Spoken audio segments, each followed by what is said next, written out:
Okay, I think we can all agree that the AFC South might be one of the worst divisions in all of football. And you guys are about to hear why. Let me hear it. Oh, it's absolutely terrible. It's absolutely terrible. I mean, usually I won't go from best. I won't go from best to worst. So that's what I'm gonna continue doing right here. First things first, the Tennessee Titans.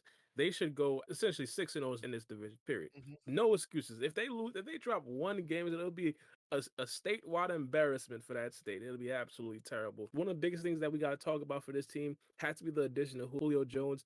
That right there is absolutely huge. I mean, you have the first things first, you got the tandem of AJ Brown and Julio Jones, plus you have the running back of Derrick Henry. I mean, Mhm. you have to first things first, you can't double anybody. First, if you have a light box, big pause on Derrick Henry, it's gonna be absolutely terrible for your defense. Absolutely terrible. He can literally go for 200 yards in his sleep. And Mhm. then if you don't double, you now have Julio Jones and AJ Brown, arguably two number ones still on the outside. It's gonna be absolutely. It just all depends on the quarterback. They should be. I'm gonna say should be 13-4. I have very high hopes for the Tennessee Titans. The Indianapolis Colts. They were 11-5 last year. I have them going number two in this division again. I don't have them 11-5. I personally don't believe in Walker to and Wentz. I don't believe in Carson Wentz. I seen this very early on. I seen the fraud in him as soon as Nick Foles took his team to the Super Bowl and won it. I have the Indianapolis Colts going 9-8. The Houston Texans, if they have Deshaun Watson, which is a question in itself, if they have Deshaun Watson, I have them going 5-11 or 5-12, excuse me. I think they'll be a little bit better than last year, even though that's difficult, man, because last year they went 4-12. I think there was a lot of distractions over this past off season. They didn't necessarily have the best off season, and of course, I'm not necessarily sure exactly what they can do better than they did last year. The Jacksonville Jaguars, I have them being way better than last year. I have a lot of faith in their brand new quarterback. It's just a question of if Trevor Lawrence can actually carry this team. The addition of him could potentially get them a solid 3 or 4 games. That's just it. All right, so I think I'm pretty much sure we're all gonna agree that the Titans are gonna be number one in this division, even before Julio. But now that they got Julio, I mean, yeah, it's gonna be a nightmare matchup for a lot of teams on defense, and their defense I believe is also underrated. So I mean, it's not much to say there. But I do have them going 11-6, however, only because I don't know how good Ryan Tannehill is going to be. You know, I know he kind of revived his career because for a while that he was just in Miami and an afterthought. But we'll see if he can continue off the momentum he gained from last season.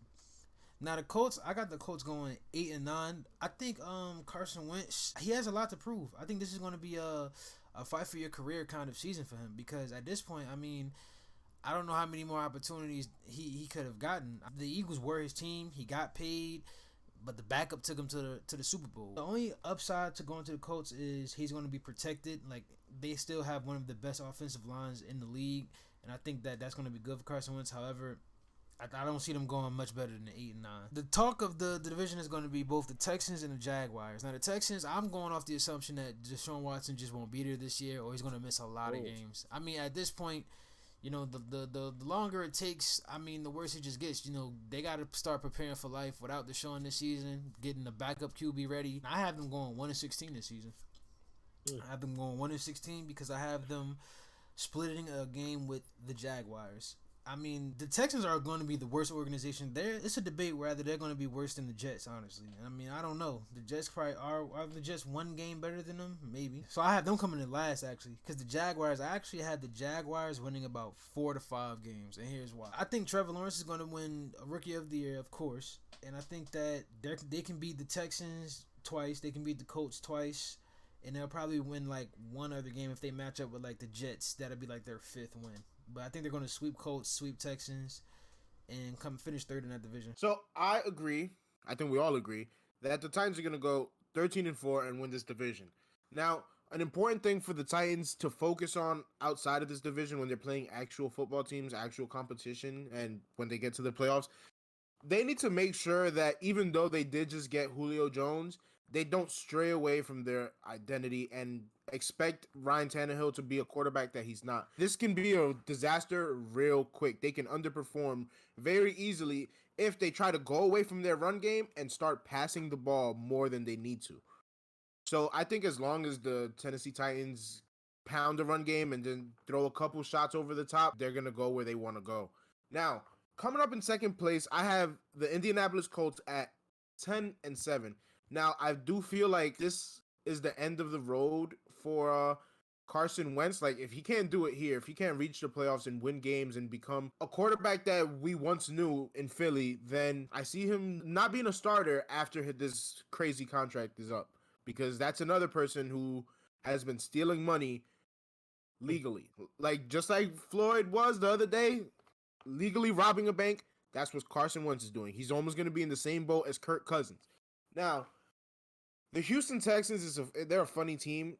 With Deshaun Watson, I feel like they should win around 7 to 8 games, but I'm assuming that he's not playing, and I'm going to put them at 2-15. Where those 2 wins are going to come from, I'm not sure. Somebody's parlay is going to get messed up one of these weeks in the NFL because they're going to say, oh, this team is going against the Houston Texans. We're going to bet them. And then Jacksonville Jaguars with Trevor Lawrence, the golden boy. I see them going 5-12. I feel like he's going to win. He's going to find a way to just win 5 games. I still feel like that franchise is a joke. I'm not sure what his career is going to be there if they don't put weapons around him. I mean, they just signed Tim Tebow to try out for a spot at tight end. That's pretty funny. I'm not sure if it's going to make a difference. If he's even going to make the team, I don't even want to talk about it too much. But what is Jacksonville going to do with the career of Trevor Lawrence? We'll see stage 1 this season.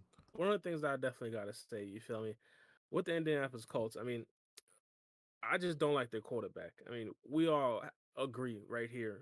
Their quarterback isn't necessarily the best. I mean, let's be honest. Carson Wentz isn't necessarily anything too crazy. He could potentially revitalize his career. I just don't have faith in it. The only reason why I personally gave them a solid, 8 wins, they have a very good offensive line. Darius Leonard is still on defense. Of course, their defense is still basically a stalwart. I still think they're definitely going to be a very good roster overall, but Carson Wentz ain't carrying them nowhere.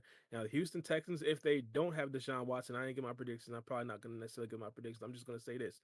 If they don't have Deshaun Watson, they're going to be in the running for Sam Howell, the arguably potential number 1 quarterback in the upcoming draft. He's possibly going to go number 1 overall, and that in itself isn't necessarily too good, man, because he's coming out of North Carolina, and the last quarterback that came out of there in the first round was Mitch Trubisky. That wasn't good. Yeah, man. I mean, I really don't have much to say about this ugly division. I mean, there's no storylines. We're not going to be watching a lot of their games. I mean, even the hype of Trevor Lawrence himself isn't going to shed spotlight to this division. I mean, it's storylines. It's storylines, all right. I mean, it's storylines, but none of them. I mean, let's not talk about Texas, bro. Let's forget about the Texans. I don't. Besides that, yeah, but even that, they're all negative storylines. Like nothing good is gonna come from this division. In my opinion. Yeah. I mean, listen, none of us take any of them as serious contenders. Half of them are in rebuild. I feel like we need to pay close attention to the Titans. I think this is the year where Ryan Tannehill, if he wants to be considered an star quarterback, above average quarterback, he needs to have this breakout season. If he doesn't have this breakout season now, then he's just going to stay that middle of the pack guy. That's true. I personally believe that even if he has a good season, like he wouldn't necessarily get that much credit because obviously look at the weapons around him. But I think he needs a great season, to your point. He needs an absolutely great, phenomenal season, potentially MVP talks. One of the things that I do have to say about the Indianapolis Colts, though, is they have a potential to have a top 5 defense this year. If they have that, then I think their record is going to be a lot better.